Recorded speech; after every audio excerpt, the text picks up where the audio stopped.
हे मित्रांनो, तुम्हाला नमस्कार करतो. ओम श्री गणेश देवताय नमः. ओम श्री कुलदेवताय नमः. ओम श्री गुरुदेवताय नमः. ओम सर्वश्री इष्टलिंग देवताय नमो नमः. शिवशनाथ मित्रांनो, मी कडप्पा परत एकदा आपल्या समोर हजर आहे. माझ्या धर्मकर्म चॅनलमध्ये आपले सहर्ष स्वागत करीत आहे. मित्रांनो, पंचांगाच्या आत आपल्या समोर सादर. मित्रांनो, आज गुरुवार दिनांक 9 जुलै 2026, शालिवान शके 1948, संवत्सर पराभव, अयन दक्षिण, ऋतू वर्षा, मास नित्य ज्येष्ठ, पक्ष कृष्ण, तिथी मित्रांनो आजची नवमी तिथी आहे. सकाळी 10 वाजून 38 मिनिटांनंतर दशमी तिथीला सुरुवात होईल. वार गुरुवार आहे. नक्षत्र मित्रांनो अश्विनी नक्षत्र आहे. दुपारी 2 वाजून 56 मिनिटांनंतर भरणी नक्षत्राला सुरुवात होईल. योग मित्रांनो सुकर्म योग आहे. सकाळी 10 वाजून 12 मिनिटांनंतर धृती योगाला सुरुवात होईल. करण मित्रांनो गरज करण आहे. सकाळी 10 वाजून 38 मिनिटांनंतर वनिष्करणाला सुरुवात होईल आणि रात्री 9 वाजून 32 मिनिटांनंतर विष्टिकरणाला सुरुवात होईल. मित्रांनो, प्रमुख ग्रहांची राशी स्थिती पहाटे 5:30 वाजता अशी असणार आहे. सूर्य मिथुन राशीत असेल, चंद्र मेष राशीत, गुरु कर्क राशीत तर शनिदेव मीन राशीत असणार आहे. मित्रांनो, सध्या चंद्र राशीनुसार कुंभ, मीन व मेष या 3 राशींना साडेसाती सुरू आहे. या राशींच्या जातकांना साडेसातीचा त्रास होत असेल तर त्यांनी कृपया आपल्या जवळच्या ज्योतिषाकडे जावे. आपल्या जन्मकुंडलीमधून शनिदेवतेची पोझिशन तपासून पाहावी. ती जर अशुभ स्थितीत असेल तर आपल्याला त्रास होण्याची शक्यता जास्त असते. तेव्हा अशा वेळी आपल्याला शनिदेवतेची धार्मिक सेवा करावी लागणार आहे. अन्यथा या कारणासाठी आपल्याला धार्मिक सेवा करण्याची गरज राहणार नाही.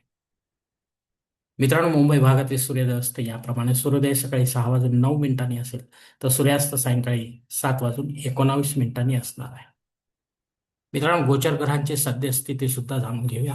असंगत ग्रहांमध्ये बुध ग्रह हा 4 जुलैपासून असंगत झालेला आहे मित्रांनो. तर वक्री ग्रहांमध्ये बुध ग्रह हा 30 जून पासून वक्री झालेला आहे. त्यानंतर तो अस्तंगत झालेला आहे.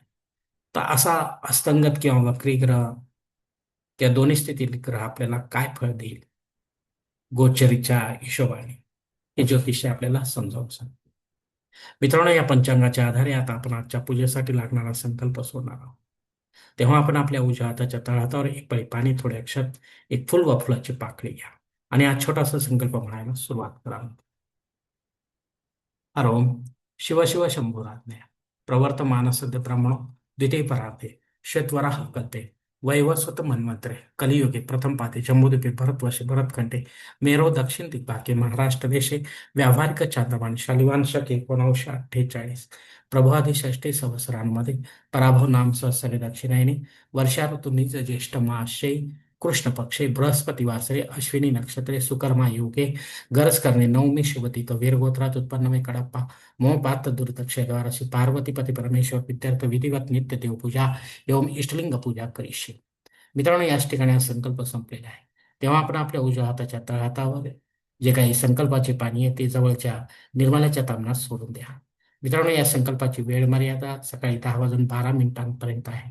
या वेळेनंतरही आपल्याला संकल्प सोडायचा असेल कुठल्याही धार्मिक युतीच्या संपन्नतेसाठी सतत कृपा करून आपण वरील बदललेला पंचांगाचा आधार घ्यायचा, नवीन संकल्प तयार करायचा, त्या संकल्पात आपण करत असलेल्या धार्मिक विधीचा उल्लेख अवश्य करायचा. तेव्हाच आपली धार्मिक सेवा संबंधित देवतांपर्यंत पोहोचेल आणि त्यांचे आशीर्वाद आपल्यापर्यंत पोहोचतील. आपले जीवन अधिक सुखमयपर्यंत. मित्रांनो, या निज ज्येष्ठ मासातील मुहूर्त आपल्याला हवे असतील तर कृपया आपण या व्हिडिओ विद्यार्थी जाणून घ्यावे. हा स्वतंत्र माझा व्हिडिओ मुहूर्तासाठी. मित्रांनो, पंचांगातील इतर काही महत्वाची जी माहिती आहे ती आता आपण पाहणार आहोत. पंचांग शुद्धी मित्रांनो सकाळी 10 वाजून 39 मिनिटांपासून ते दुपारी 2 वाजून 56 मिनिटांपर्यंतच असणार आहे. या आधी किंवा नंतर नसणार आहे. दिनविशेषमध्ये दशमी श्राद्ध कर्म आहे. या तिथीवर आपल्याशी संबंधित किंवा आपल्यावर अवलंबून असलेल्या नात्यामध्ये असे कोणी सोडून आपल्याला परलोकात निघून गेले असेल तर त्यांच्या नावाने आपल्याला पिंडदान युक्त किंवा पिंडदान रहित असे श्राद्ध कर्म करता येईल. घरी करा किंवा तीर्थक्षेत्री पण विधिवत करा, पंडिताच्या माध्यमातून करा आणि अपराह्न काळातच करा. तेव्हाच आपली पितरसेवा आपल्या पितरांपर्यंत पोहोचेल आणि त्यांचे आशीर्वाद आपल्यापर्यंत पोहोचतील. आपले जीवन अधिक सुखमय पडेल. मित्रांनो, दुपारी 2 वाजून 56 मिनिटानंतर घबाड योगाला सुरुवात होत आहे. याची प्रचिती आपण घ्यावी मित्रांनो, कारण हा घबाडासारखा योग देणारा योग आहे. रात्री 9:32 भद्रा योगाला सुरुवात होते. हा अशुभ योग आहे, राहूच्या अंडर येणारा. तेव्हा महत्वाची किंवा विशेष कामे न करता रेग्युलर कामे करा, जेणेकरून आपल्याला अपयश येण्याची शक्यता राहणार नाही. अग्नी पृथ्वीवर सकाळी 10:38 हजर आहे, त्याआधी नाही. जर आपल्याला नव्याने काही होम यज्ञ कर्मकांड सुरू करायचे असतील तर आपण अवश्य सुरू करू शकता, पण पुढे जाऊन ते बंद पडू देऊ नका, अन्यथा आपल्याला दोष देखील लागू शकतो. राहू काळ दुपारी 1:30 ते 3 वाजेपर्यंत आहे. या 1.5 तासाच्या काळात राहू अत्यंत प्रभावी असल्यामुळे तो आपल्या कार्यामध्ये कामांमध्ये अडथळा निर्माण करणार. तेव्हा आपण शक्यतो या 1.5 तासाच्या काळातही महत्वाची किंवा विशेष कामे न करता रेग्युलर कामे करा. धन्यवाद मित्रांनो, आजचा हा पंचांगा संबंधीचा व्हिडिओ मी याच ठिकाणी संपवत आहे.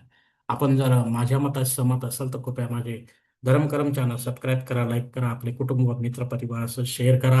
तसेच कॉमेंट्स बॉक्समध्ये आपले मत अवश्य नोंदवा आणि माझा पुढील व्हिडिओ आपल्यापर्यंत पोहोचण्यासाठी बेल बटन अवश्य दाबा. धन्यवाद मित्रांनो. पुढील भेटीपर्यंत आपण खुश राहा, आनंदी राहा, प्रसन्न राहा. हरिओम. शिवशंभो महादेव.